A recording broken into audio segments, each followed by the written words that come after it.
Over that. How y'all doing? Hope y'all doing good out there in TV land. But you are now watching Juke Boy Sports Show. I'm your host, King Ralph, here with the final episode of the season. Basketball season has wrapped up. Hockey's officially over. And we're getting ready for the NBA draft.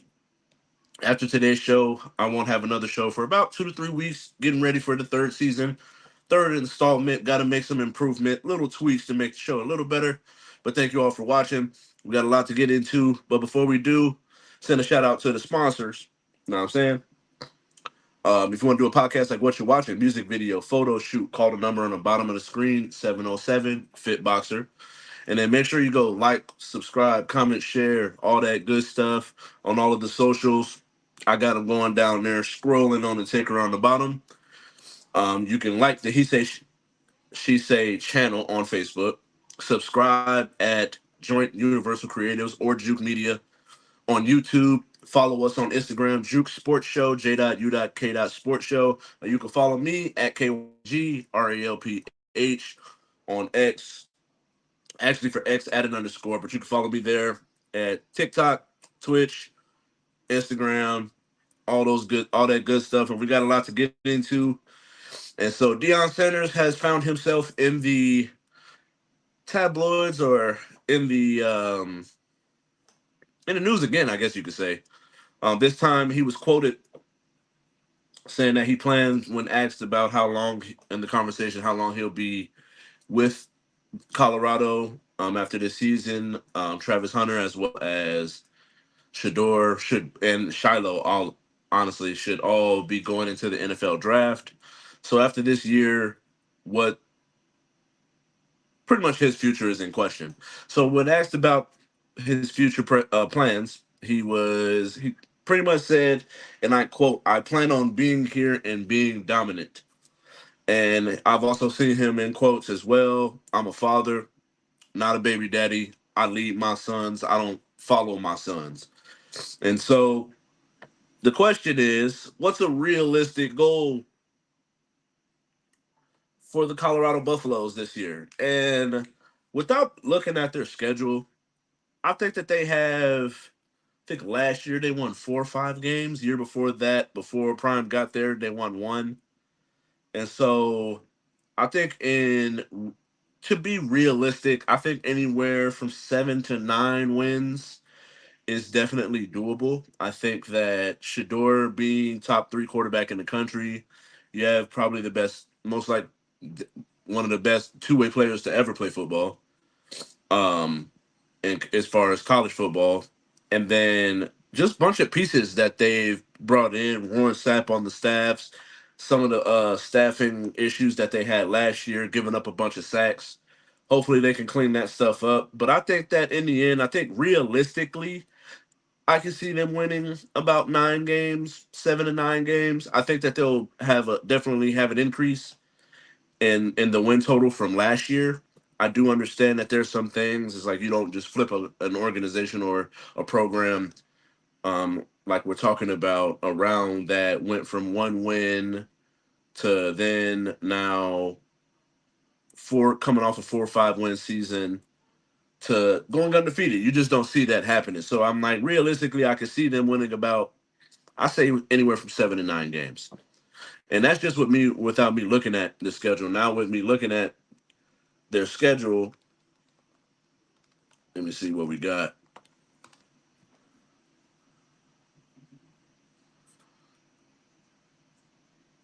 Sips coffee while we do this.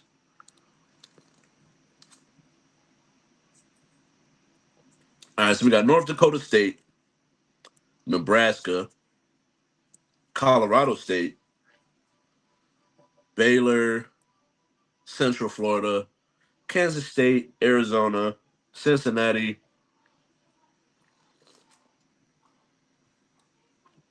And just going through it, I think that some of the teams that you got to look out for, obviously, you got to look out for Utah. Utah brought back their quarterback, who very well could have been a top three pick. Um, I think Nebraska is going to be much better than we anticipated and are used to with Matt Rule over there. I think that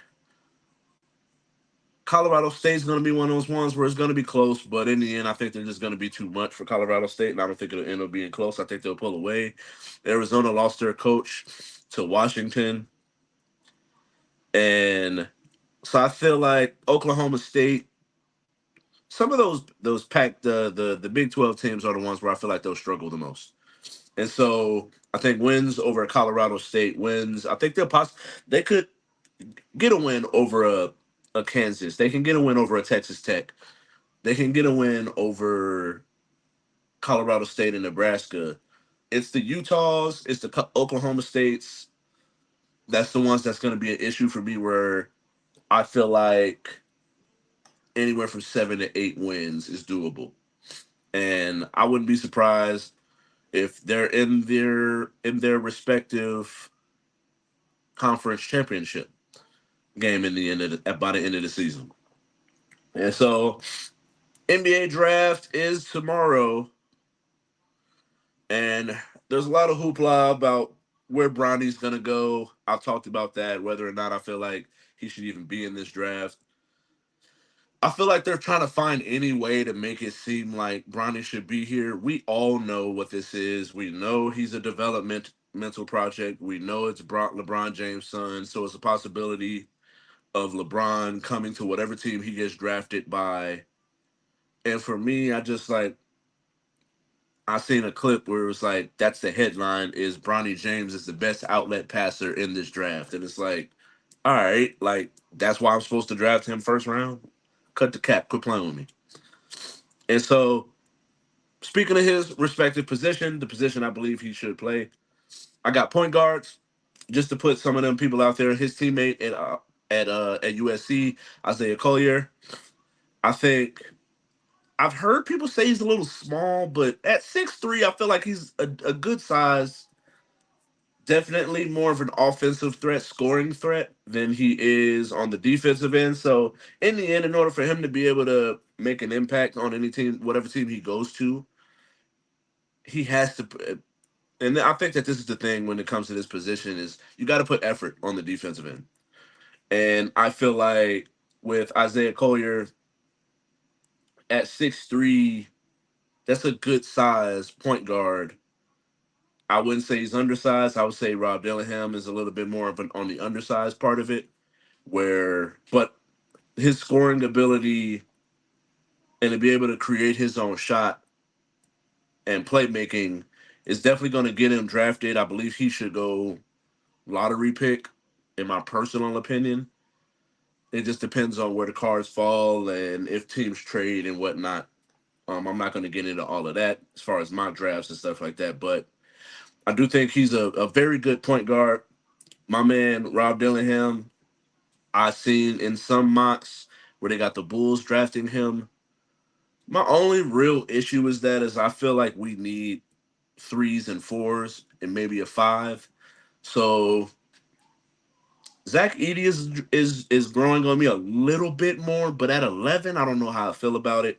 I probably would just take the best player available at that position or at that point, and then see what how we can make it work. I'm going to talk about it later. Caruso being traded, bringing in a Josh Giddey. I think that in the end, it's we can go in multiple different ways. We got to worry about or figure out what's going on with DeMar, figure out what's going on with Zach as far as the Bulls. And so when it comes to Rob Dillingham, his ability to get to the rim, ability to shoot, shot a high clip from three, finishing around the rim, but he's definitely undersized. Coming in at 6'1", measured at 6'1", 165 pounds. So he gonna have to put a little bit more meat in on them bones, a little more moose in his caboose, I guess you could say. But I think that Rob Dillingham is going to be a threat in this league. He's somebody that can get his own bucket, can put up points, create for others, good passer, willing passer. I think in the end, the same with him is with his size, they're going to attack him defensively. And I feel like with the size that he is, being undersized, he's going to need to be able to enforce his will, display that toughness in order to be able to make a difference on defense. And how well he does that is how well his pro career will go. Next up, Nikola Topic out of Serbia, very large guard, 6'6", 6'7". Some people got him measured 200 pounds. Reminds me of some Luca, a little bit more athletic than Luca, but plays with change of pace, plays at his own pace, ability to spread the floor, play guard multiple 1 through 3, possibly even a 4, depending on how small, if we play a small ball game. So he has offensive versatility, defensive versatility, can create his own 3-level scorer while also being able to be a playmaker on the offensive end. I think in the end, he's probably, if Rob Dillingham had been bigger, he would be my favorite point guard in this draft. But Nikola's my favorite point guard in this draft out of Serbia, and it just depends on really what team he goes to. Right now, they do got him. Trying to see if I could pull up a mock draft. It's taking too long to try to get that, but I'm not sure like where they got him slated at. I don't see him going in the top 3. I feel like those top 3 slots, and I'm going to get into it in when it comes to the shooting guard. But Reed Shepard, Alex Sarr, and Zachary. Man, I don't want to destroy his name. But Zachary, the kid out of France, I believe he's going to go 1. Alex Sarr should go 2. Reed Shepard is going to go 3. And then anything can happen after that. And that's where I feel like Topic can definitely be someone that can step in and get that 4th slot, depending on what team is still in that position. Next up, shooting guard, and I mentioned Reed Shepard, the ability to be a willing defender, gives great effort, ability to shoot off the dribble, and create things based on the jump shot. When you have to close out hard on a shooter like that, being able to pump fake, get to the rim in a few dribbles, and make the most of it. The really only things, like I said, I got him at the 2 guard spot. And so putting him at the 2 guard spot at 6'3", he's a little solid kid, but he's still young. So maybe he can bulk up, get that grown man strength to be able to guard his position. But he's definitely an undersized 2 guard at 6'3". But his ability to shoot, stretch the floor, raise just his stock is skyrocketing right now as we speak.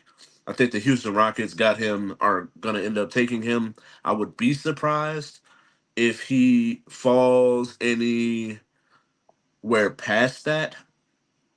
Then it can get a little interesting because I believe the Spurs got the number 4 pick.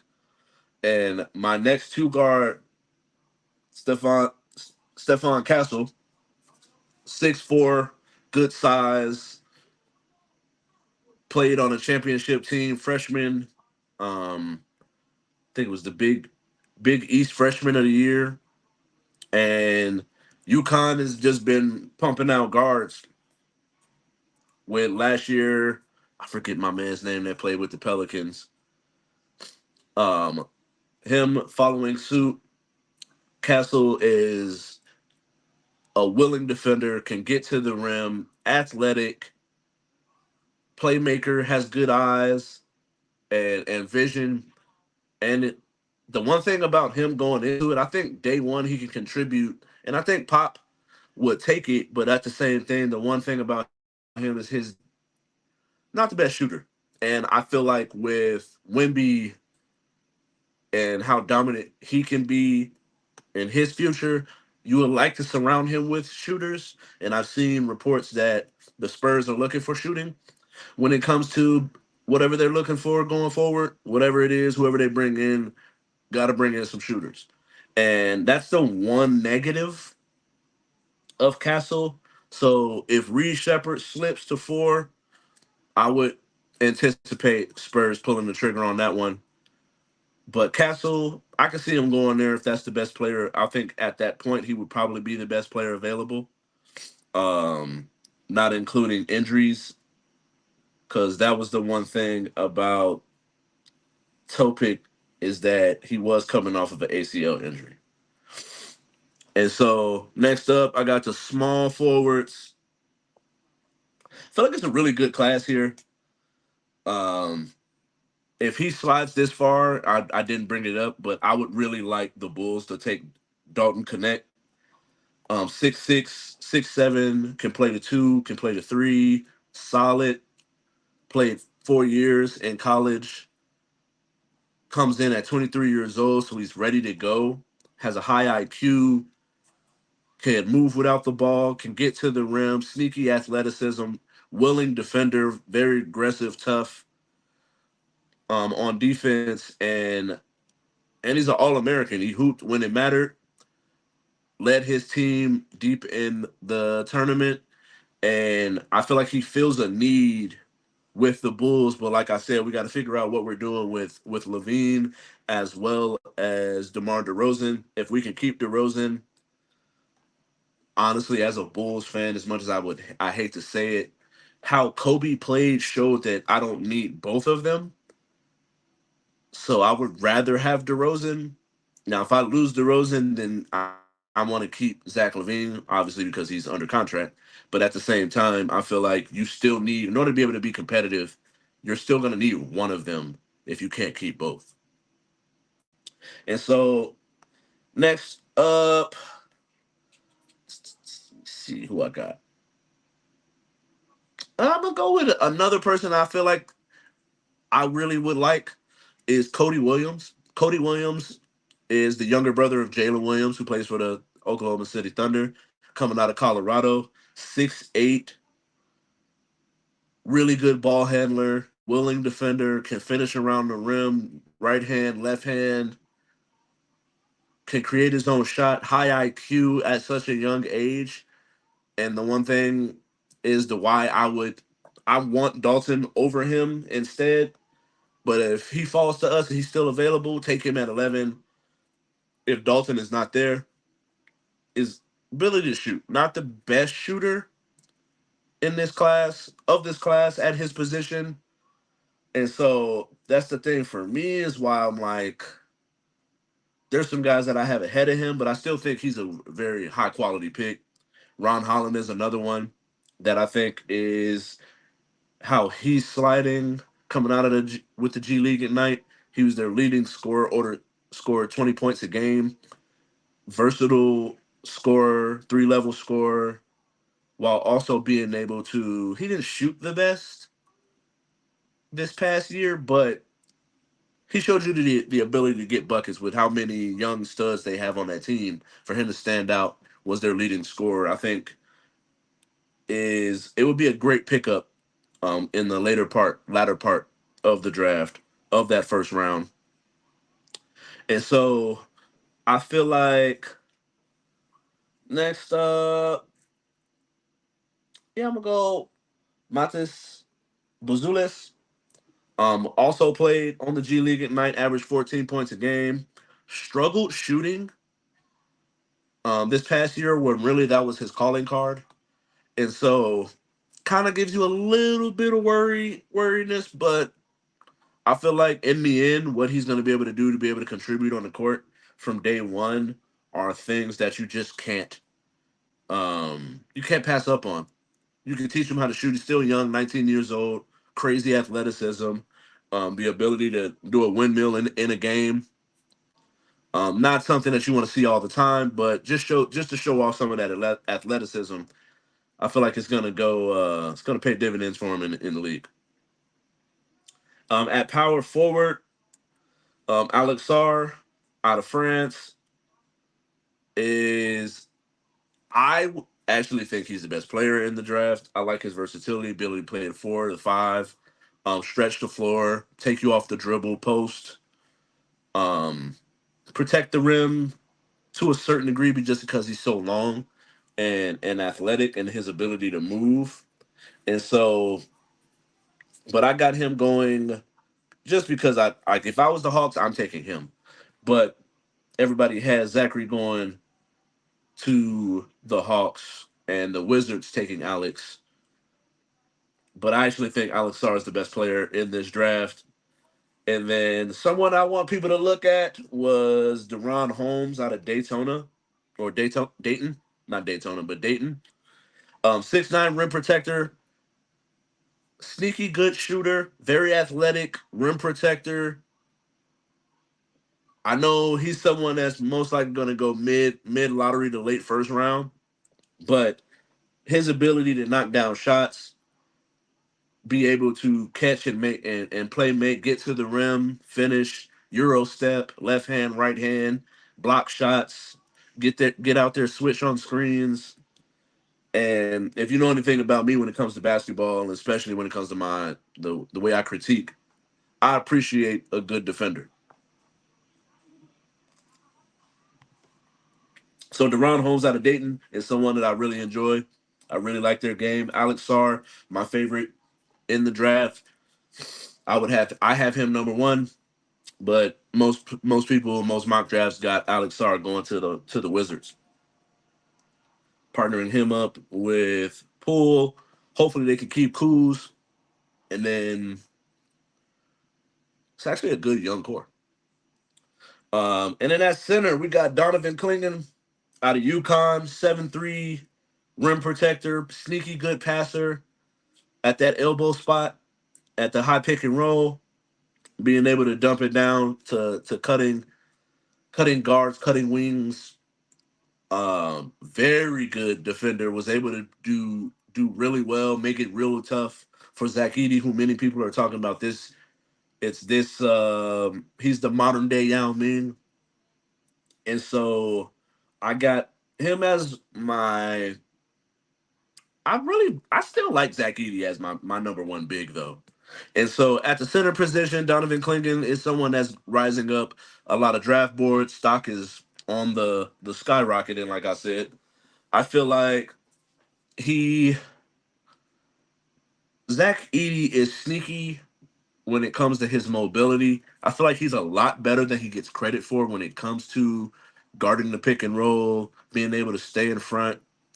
A lot of teams are playing in that drop coverage when the guard is coming off the screen. The big is staying further back. Now, with both of them being 7'3", 7'4", the ability to be able to still close out on that guard coming off the screen. But also, I think in the end, can they guard on that island? Can they make it tough to where they're needing to take a fadeaway or a sidestep instead of something that's going straight line, beeline to the basket? And that's where when I watch the film, Edie is better at it than a lot of people give him credit for. So for me, I'm gonna say he's the best five at this in this position or in this draft. Um, and I'm kind of curious to see where he goes. I'm not sure as far as the Bulls, although I feel like we need to get rid of Vooch. And I hear Drummond is on his way out the door. So I would like for us to get someone in that's going to be able to take that five spot or the fourth spot in this draft. But you never know. You never know who's going to slide. You never know who we're going to pick. Every year, I feel like we take somebody that I didn't want us to take. And so with the rest of the time I got off top. We got NBA off season. Man, the Knicks are creating the Villanova Knicks or the New York Wildcats, however you want to look at it.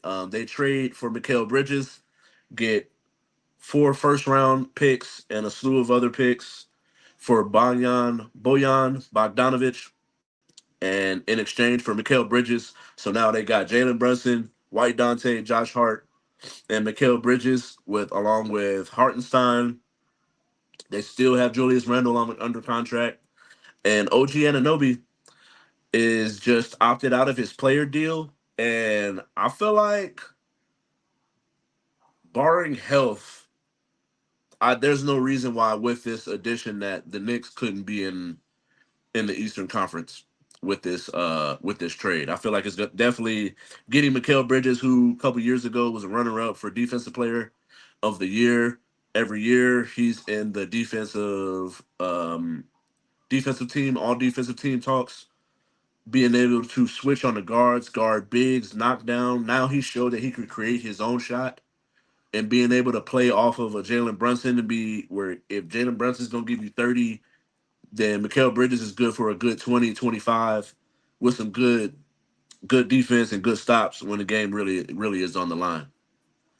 And I talked about this before, but I feel like I wanted to talk about it at the beginning because I feel like it's such an important thing when it comes to, and as a black person that played baseball growing up, I feel like this is so and vital to our history. Is kind of wrapping up. Last week we had Juneteenth, almost a week ago. I feel like the Negro Leagues being added to the Major League Baseball stats is such a great thing, but it also should definitely take a moment and people should definitely look at it. And I feel like with the way things are today, we don't do enough self reflection. I feel like too often we know that America has this wild history, and rather than just look at in its eyes and try to do better, we just try to sweep it under the rug and act like it never happened. Um, with critical race theory is another big thing right now. To get off topic, I know typically I talk about sports, but I feel like just paying attention to the mistakes that we've made, the atrocities this nation has let just go by. I feel like the Negro Leagues being added to the stats of Major League Baseball is such a great thing. I understand why people would not like it. It's like if the UFL added their stats to the NFL. But the one thing that I gotta say is like when you go and actually look at what happened when the Negro League players came to the major leagues. What happened when we did exhibition games with the Negro Leagues playing MLB teams?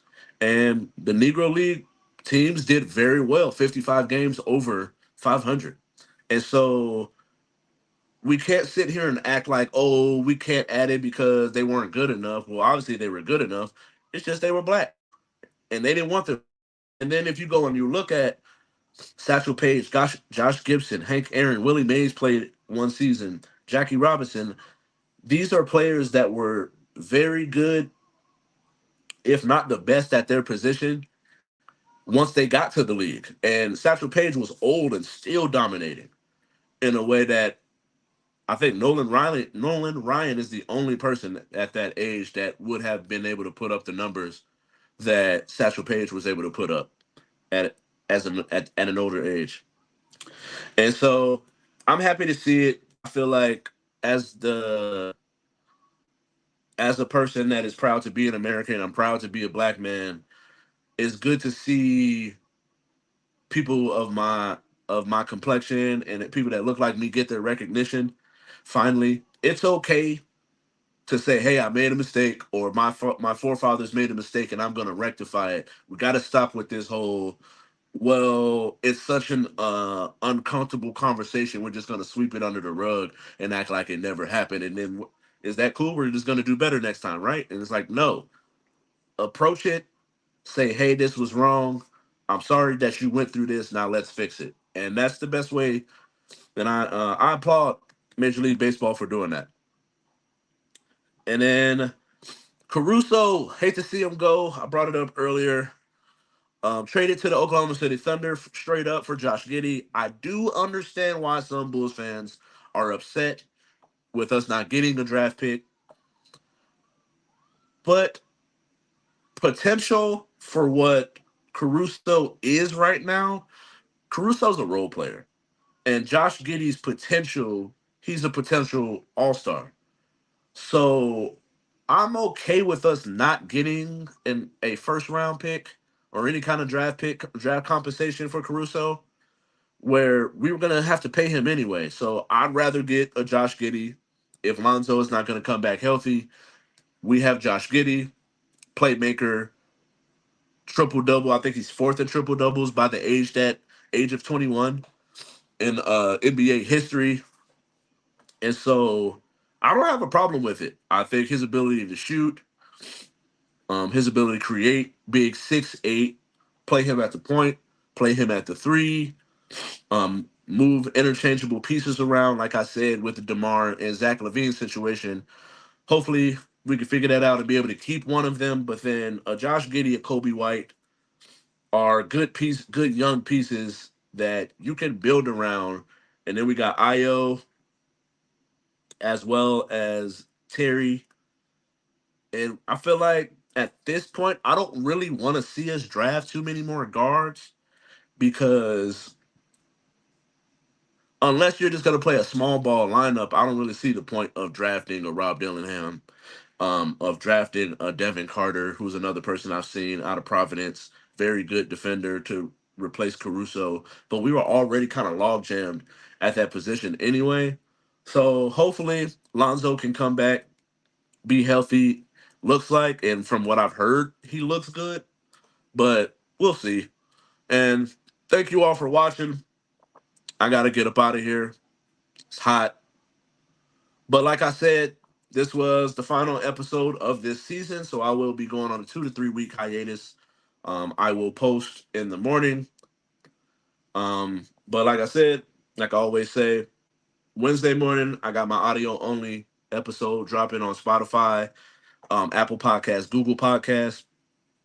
I got You can follow us, like, subscribe, comment, all that good stuff. Like the He Say She Say channel on Facebook. Follow us at Juke Sports Show on Instagram, J.U.K. Sports Show. Subscribe at Joint Universal Creatives on YouTube or J.U.K. Media. And you can follow me at TikTok, Twitch, Instagram at KYNGRALPH, at an underscore for X or Twitter. And like I always say, oh yeah, Ace is doing better now, so I feel a lot more confident saying this. So,